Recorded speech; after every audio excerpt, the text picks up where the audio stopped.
Steve?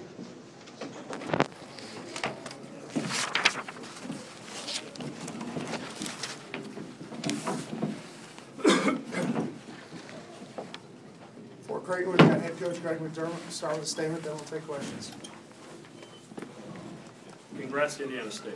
They were by far the superior team tonight. We haven't had this happen to us in a couple of years. Not sure why it happened tonight, but I think Indiana State had an awful lot to do with it. They executed their defensive plan to perfection. We were half a step slow on that end of the floor, and I thought got caught standing too much, and the ball didn't move for us like it normally moves. And then on the other end of the floor, our goal coming in was keep them out of the paint, keep them off the free throw line, and we didn't accomplish either. So it's disappointing that our guys weren't a little bit more locked in and ready to play. But again, I think most of that has to do with Indiana State's determination and fight. They really brought it to us tonight. Questions? What are your thoughts on Jake Odom? Same as they've always been. He's terrific. I think he's as good a point guard as there is in the country for when you consider everything he does for his basketball team.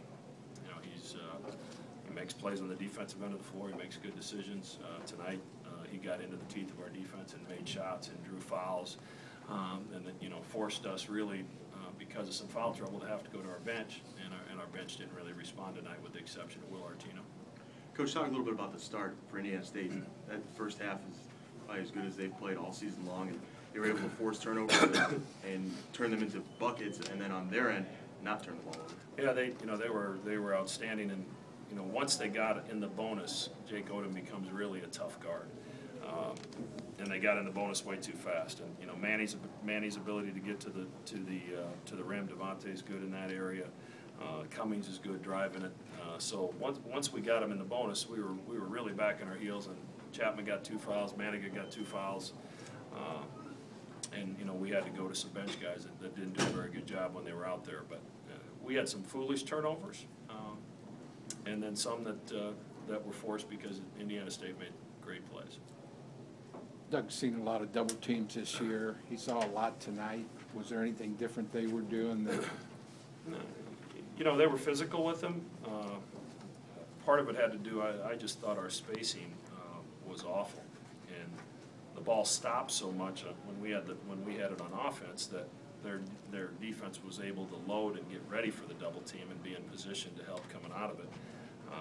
I didn't think Doug was as active and moved as well as he's moved in some other games. I thought he got stuck on the block some and didn't get out of there. So, I think it was certainly a combination. They were very good defensively, and for whatever reason, Doug lacked a little bounce in his step tonight.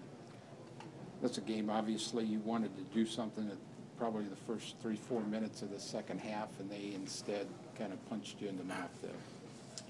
Defensively, the first half, they shot, 39%. We got to their shooters pretty well, but we fouled them a bunch, and we turned it over. And we just talked at halftime about, let's just chip away at this. Let's keep them off the free throw line.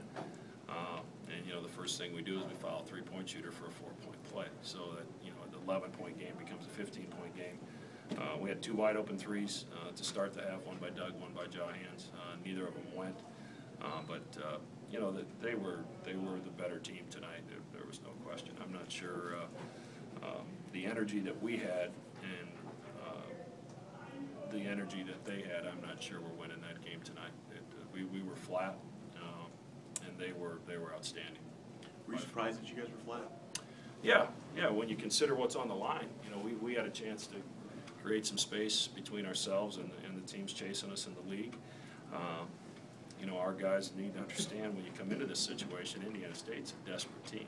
You're playing to be 3 games out of first place or a game out of first place. So we're going to get their best shot, and when you got the ball in Jake Odom's hands, chances are pretty good things are going to happen when they're on offense. So you better be pretty good when you've got the ball. And we made too many mistakes, and I thought our shot selection, especially early in the game, was as poor as it's been in some time. Greg, can you talk about Odom he set the tone with his offense early, too. He hasn't always done that in every game this season. He was pretty aggressive right from the start. Very aggressive. He got into the paint, and as I mentioned, he drew a couple fouls, and now all of a sudden they're closer to the bonus, and now you're trying to guard that dribble, and you're a little tentative because you don't want to put him on the free throw line, and the exact opposite happened for us. Our inability to be aggressive ended up hurting us, and they got to the foul line. But Jake was aggressive from the word go. He used his size against Chapman and got into the paint, and when we tried to put some other guys on him, once he was rolling, there was really no stopping him. Your inability to get a lot of open looks along the perimeter, was it their defense or was it that standing around getting the ball You know, the stopped? first half, we were never able to establish a transition game because it seemed like they went to the free throw line every other possession. So we couldn't create the flow in the game that we wanted to create.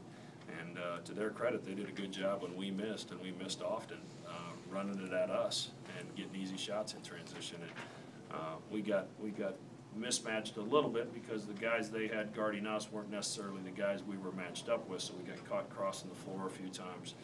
We lost Idle in particular a couple times in transition, you know, and it's not a good idea to lose him in transition. Two more.